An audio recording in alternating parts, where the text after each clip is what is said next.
Assalamualaikum warahmatullahi wabarakatuh. Perkenalkan, nama saya Martin Nuliana Satika Dewi, NPM 2302210770 dari kelas MGO 23. Baik, di sini saya akan menjelaskan pelanggaran etika bisnis pada kasus rekayasa laporan keuangan PT Sun Prima Nusantara Pembiayaan atau SNP Finansi. Dari kasus SNP Finansi, terbukti auditor yang mengaudit PT SNP salah dalam menentukan judgement atas proses audit yang dilakukan hingga memberikan opini wajar tanpa pengecualian pada PT SNP. Auditor tidak menerapkan pemerolehan bukti audit yang cukup dan tepat atas akun piutang pembiayaan konsumen dan melaksanakan prosedur memadai terkait proses deteksi risiko kecurangan serta respon atas risiko. Contoh kasus kecurangan dalam penyajian laporan keuangan oleh PT Sun Prima Nusantara Pembiayaan atau SNP Finansi yang melibatkan 3 akuntan publik, diantaranya akuntan publik Marlina, akuntan publik Merliana Samsul, dan kantor akuntan publik Satrio Bing Eni dan rekan. SNP Finansi telah melakukan pemalsuan dokumen dengan menambahkan, menggandakan, dan menggunakan daftar piutang atau fiktif untuk mengajukan fasilitas kredit modal kerja kepada sejumlah bank untuk memodalkan kegiatan usahanya. SNP Finansi menerima fasilitas kredit modal kerja dari 14 bank. Salah satu tindakannya yang dilakukan oleh SNP Finansi untuk mengatasi kredit macetnya adalah menerbitkan surat piutang berbentuk medium term notice atau MTN.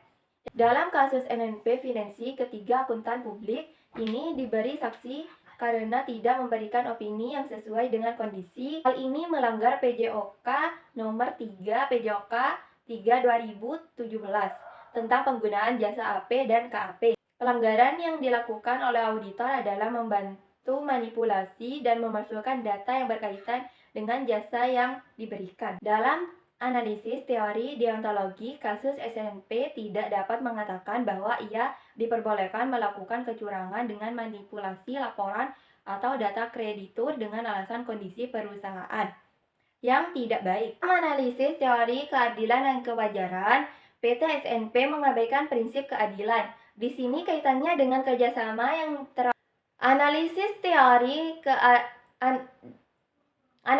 teori keadilan dan kewajaran, PT SNP mengabaikan prinsip keadilan. Di sini kaitannya dengan kerjasama yang terjalin dengan pihak bank sebagai kreditur.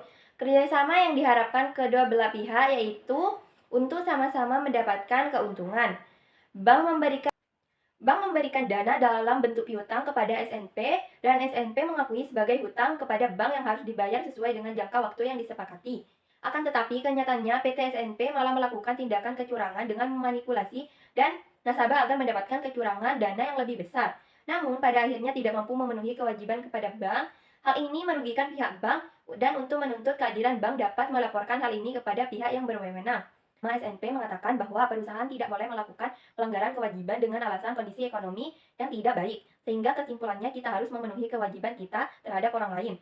Sama halnya kita mengharapkan orang lain memenuhi kewajiban terhadap kita. Dalam analisis teori kebajikan, pada SNP yang diabaikan yaitu kejujuran, tindakan perbuatan kecurangan yang telah merugikan banyak pihak yang dapat ditolerir. Tindakan manipulasi yaitu salah satu bentuk membohongi atau menipu pihak lain, sehingga kasus SNP ini telah melanggar etika kebajikan.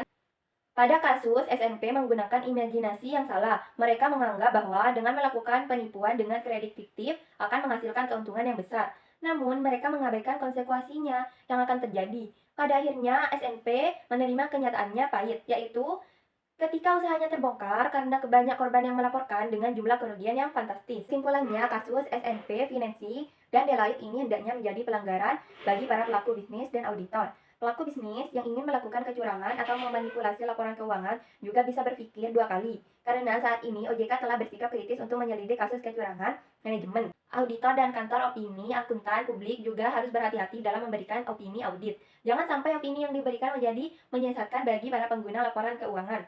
Dampaknya jadi mengakibatkan kerugian material dengan jumlah besar. Sedangkan pihak perbankan juga harus menerapkan objektivitas dengan menganalisa atas laporan keuangan dan informasi lain secara tersendiri. Dan tidak hanya mempercayai suatu perusahaan dalam memberikan kreditnya yang hanya karena reputasi baik dan telah beroperasi dalam periode yang cukup lama. Sekian dari itu, saya menjelaskan tentang kasus PT SNP. Terima kasih.